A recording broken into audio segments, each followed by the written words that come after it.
38वां अध्याय। Luther Burbank. गुलाबों के बीच एक संत। उन्नत किस्म के पौधे तैयार करने का रहस्य वैज्ञानिक ज्ञान के अलावा एक और भी है। वह है प्रेम। लूथर बरबैंक ने ज्ञान के ये शब्द तब कहे जब मैं कैलिफोर्निया में सेंटे रोजा स्थित उनके बगीचे में उनके साथ टहल रहा था। मनुष्य के खाने योग्य नागफनी की एक क्यारी के पास हम रुक गए। उन्होंने आगे कहा, जब मैं कांटा रहित नागफनी की नस्ल तैयार करने का प्रयोग कर रहा था, तब मैं प्रायः इन पौधों के साथ बातें किया करता था ताकि प्रेमपूर्ण स्पंदन पैदा हो सके। मैं उनसे कहता, तुम्हें किसी प्रकार का भय रखने की आवश्यकता नहीं है। आत्मरक्षा के लिए तुम्हें इन कांटों की आवश्यकता नहीं है। मैं तुम्हारी रक्षा करूंगा। और धीरे धीरे रेगिस्तान का यह उपयुक्त पौधा इस कंटक विहीन नस्ल के रूप में उभर आया। मैं इस चमत्कार पर मुग्ध रह गया। प्रिय लूथर, कृपया माउंट वॉशिंगटन के अपने बगीचे में लगाने के लिए इस नागफनी के कुछ पत्ते मुझे प्रदान करें। निकट ही खड़ा एक माली कुछ पत्ते काटने के लिए आगे बढ़ा ही था कि लूथर ने उसे रोक दिया। स्वामी जी के लिए मैं स्वयं ही पत्ते काट देता हूं। उन्होंने मुझे 3 पत्ते दिए, जिन्हें बाद में मैंने अपने बगीचे में लगाया। उन्हें पौधे बनकर बढ़ते और फिर विशाल झाड़ी के रूप में परिवर्तित होते देखकर मैं खूब आनंदित होता था। इस महान उद्यान विज्ञानी ने मुझे बताया कि उनकी प्रथम उल्लेखनीय सफलता थी बड़े आकार का वह आलू जिसे उनके ही नाम पर अब बरबैंक आलू कहा जाता है। अपनी असीम प्रतिभा और अथक परिश्रम से उन्होंने प्रकृति के पौधों को वर्ण संकर के द्वारा अधिक उन्नत कर सैकड़ों नई प्रजातियां संसार को दी हैं। नई बरबैंक किस्म के टमाटर, मक्का, squash, cherry, plums, nectarine, berry, poppy, lily, गुलाब। मैंने अपना कैमरा साध लिया। जब लूथर मुझे अखरोट के उस प्रसिद्ध पेड़ के पास ले गए जिसे तैयार करके उन्होंने सिद्ध कर दिया कि नैसर्गिक क्रम विकास की गति को बहुत अधिक भी बढ़ाया जा सकता है, उन्होंने कहा, केवल 16 वर्षों में यह पेड़ भरपूर फल देने लग गया। किसी प्रकार की सहायता के बिना नैसर्गिक क्रम के अनुसार फल देने में इसे इससे दुगना समय लगता। इतने में बरबैंक की छोटी सी दत्तक पुत्री अपने कुत्ते के साथ उछलती कूदती बगीचे में आई। उसकी ओर हाथ दिखाते हुए प्रेम से लूथर ने कहा, यह मेरा मानव पौधा है। सारी मानव जाति को अब मैं एक विशाल वृक्ष के रूप में ही देखता हूं, जिसे अपने उच्चतम विकास के लिए केवल प्रेम, खुली हवा और खुली जगह का प्राकृतिक वरदान तथा बुद्धि का उपयोग कर चुन चुनकर संकरित किए जाने की आवश्यकता है। मैंने स्वयं अपने जीवन काल में ही पौधों के विकास की ऐसी आश्चर्यजनक प्रगति देखी है कि मुझे यह दृढ़ आशा हो गई है कि यदि बच्चों को सादगी और विवेक के साथ जीना सिखाया जाए तो यह संसार शीघ्र ही स्वस्थ और सुखी बन जाएगा। हमें प्रकृति और प्रकृति के सृष्टा ईश्वर की ओर लौटना ही होगा। लूथर, रांची के मेरे विद्यालय में खुले आकाश के नीचे चलते कक्षा वर्गों को और आनंद एवं सादगी से भरे वातावरण को देखकर आप अत्यंत आनंदित होंगे। मेरे शब्दों ने उनके हृदय के सबसे नाजुक तार को छेड़ दिया। बच्चों की शिक्षा उनका सबसे प्रिय विषय था। उन्होंने मुझ पर प्रश्नों की झड़ी लगा दी। उनकी गहरी शांत आंखों में उत्सुकता चमक रही थी। अंत में उन्होंने कहा, आपके विद्यालय जैसे विद्यालयों से ही भावी युग के लिए कोई आशा की जा सकती है। प्रकृति से दूर और स्वतंत्र व्यक्तित्व के विकास का बचपन में ही गला घोट देने वाली हमारी वर्तमान शिक्षा पद्धतियों के विरुद्ध मेरे हृदय में विद्रोह है। शिक्षा विषयक आपके व्यावहारिक आदर्शों के साथ मैं पूर्ण अंतःकरण से सहमत हूं। जब मैं उस विनम्र संत से विदा लेने लगा तो उन्होंने एक छोटी सी पुस्तक पर अपने हस्ताक्षर कर दिए और वह पुस्तक मुझे भेंट कर दी। The training of the human plant पर यह मेरी पुस्तक है। नए प्रकार के प्रशिक्षण के निर्भय प्रयोगों की आवश्यकता है। कभी कभी दुस्साहसी प्रयोगों से ही फलों और फूलों के सर्वोत्तम गुण प्रकट करने में मुझे सफलता मिली है। इसी प्रकार बच्चों की शिक्षा के भी अधिक प्रयोग होने चाहिए और वे प्रयोग अधिकाधिक साहसी होने चाहिए, उन्होंने कहा।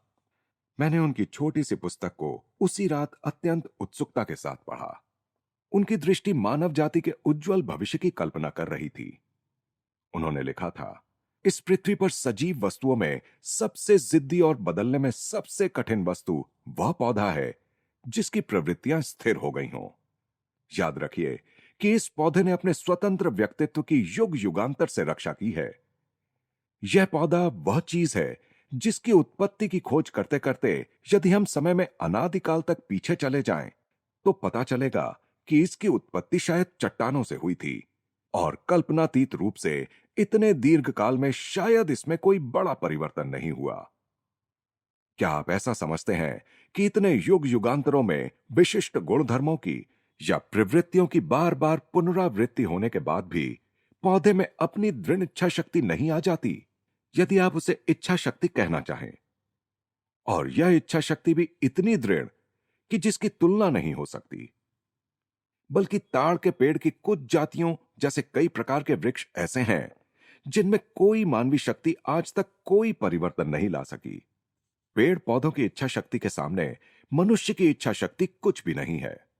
फिर भी देखो, इस पौधे की आजीवन जिद केवल उसके साथ एक नए जीवन को जोड़ देने से कैसे टूट जाती है। केवल उस पर कलम बांध देने से, उसमें संकर करने से उसके जीवन में कैसा पूर्ण और शक्तिशाली परिवर्तन आता है।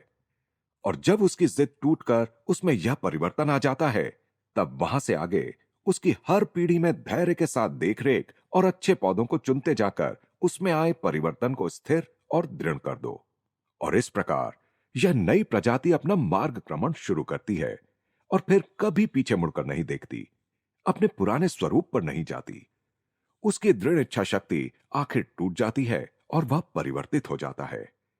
जब यही बात मानव शिशु की संवेदनशील और लचीली प्रकृति पर लागू करनी हो, तब तो समस्या कहीं अधिक आसान हो जाती है।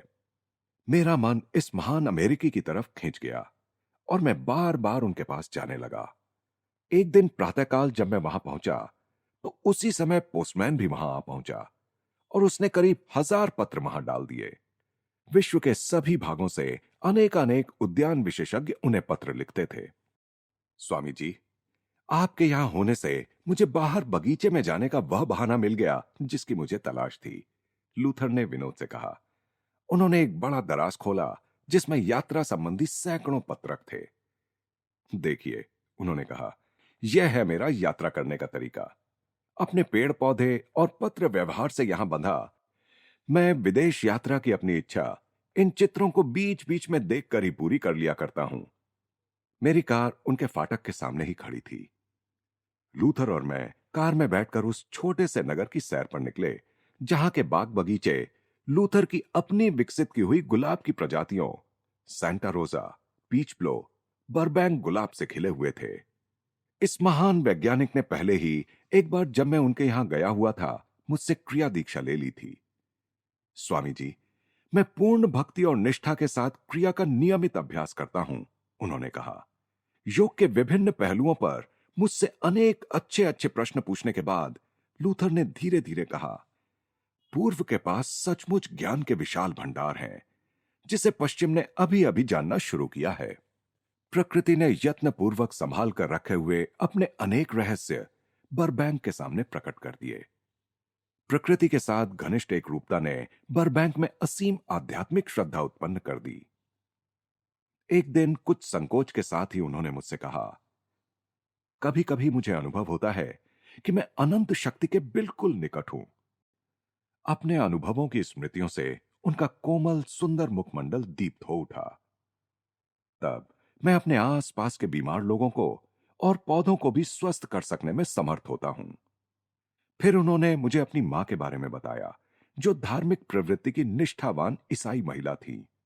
लूथर ने कहा, मां की मृत्यु के बाद अनेक बार वे मेरी अंतर्दृष्टि के सामने प्रकट हुई हैं और मेरे साथ उन्होंने बातचीत भी की है। हम लोग अनिच्छा पूर्वक ही उनके घर की ओर वापस मुड़े, जहां हजारों पत्र उनकी प्रतीक्षा कर रहे थे। रास्ते में मैंने कहा, लूथर, अगले महीने से मैं पूर्व और पश्चिम के ज्ञान को लोगों तक पहुंचाने के लिए एक पत्रिका शुरू कर रहा हूं। पत्रिका के लिए कोई अच्छा नाम चुनने में मेरी मदद कीजिए। हमने कुछ नामों की थोड़ी देर चर्चा की और अंत में ईस्ट वेस्ट नाम पर दोनों सहमत हो गए।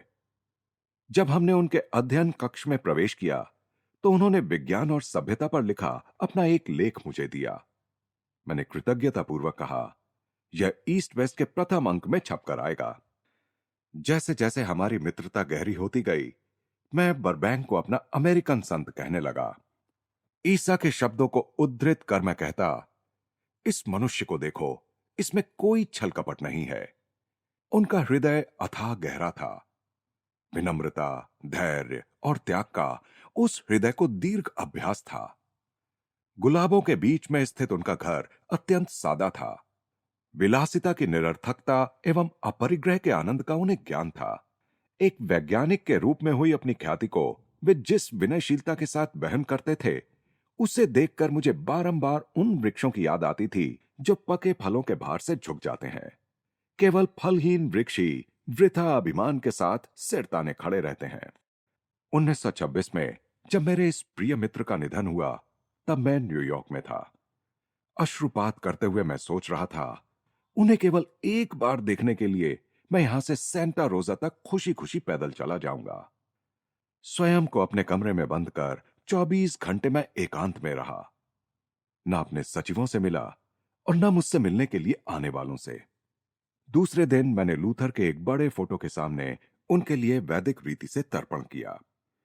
शरीर तत्वों के उनके अनंत स्रोत में विलय के प्रतीक स्वरूप फूल, जल एवं अग्नि का तर्पण किया गया। तब मेरे अमेरिकी शिष्य हिंदू सूतक वस्त्र धारण किए वैदिक मंत्रों का उच्चारण कर रहे थे। यूं तो बर्बैंक का पार्थिव शरीर सैंटा रोजा में उनके ही द्वारा अनेक वर्ष पूर्व लगाए गए एक लेबनानी देवदार वृक्ष के नीचे चिर विश्रांति ले रहा है, पर जहां तक मेरा संबंध है, उनकी आत्मा रास्ते के किनारे उगने वाले प्रत्येक फूल में प्रतिष्ठित हो गई है। कुछ समय के लिए प्रकृति की विराट आत्मा में समा गए लूथर क्या सूर्योदय के साथ आते नहीं हैं? और क्या हवाओं में उनका स्वर नहीं गूंज रहा है? उनका नाम अब साधारण बोलचाल का एक शब्द बन गया है। वेबस्टर्स न्यू इंटरनेशनल डिक्शनरी में बर्बैंक शब्द को सकर्मक क्रियापद कहते हुए उसका अर्थ दिया गया है वर्ण संकर करना या पौधे पर कलम बांधना, अर्थात अच्छे तत्वों को लेकर और बुरे तत्वों को त्याग कर, या अच्छे तत्वों के संयोग से किसी भी प्रक्रिया में या संस्था में सुधार करना। यह परिभाषा पढ़कर मैं बोल पड़ा, प्रिय बर्बैंक, आपका नाम ही अब अच्छाई का पर्यायवाची बन गया है। लूथर बर्बैंक द्वारा लिखा गया एक पत्र। लूथर बर्बैंक, सैंटा रोजा, कैलिफोर्निया, संयुक्त राज्य अमेरिका, 22 दिसंबर 1924। मैंने स्वामी योगानंद की योगदा प्रणाली की परीक्षा करके देखा है और मेरा यह मत है कि मनुष्य की शारीरिक, मानसिक और आध्यात्मिक प्रकृतियों के समन्वित विकास और प्रशिक्षण के लिए यह एक आदर्श पद्धति है। स्वामी जी का उद्देश्य विश्व भर में आदर्श जीवन प्रणाली की शिक्षा देने वाले विद्यालयों की स्थापना करना है, जिनमें शिक्षा केवल बौद्धिक विकास तक ही सीमित नहीं रहेगी, बल्कि उसमें शरीर, इच्छा शक्ति और अनुभूतियों के प्रशिक्षण का भी समावेश रहेगा।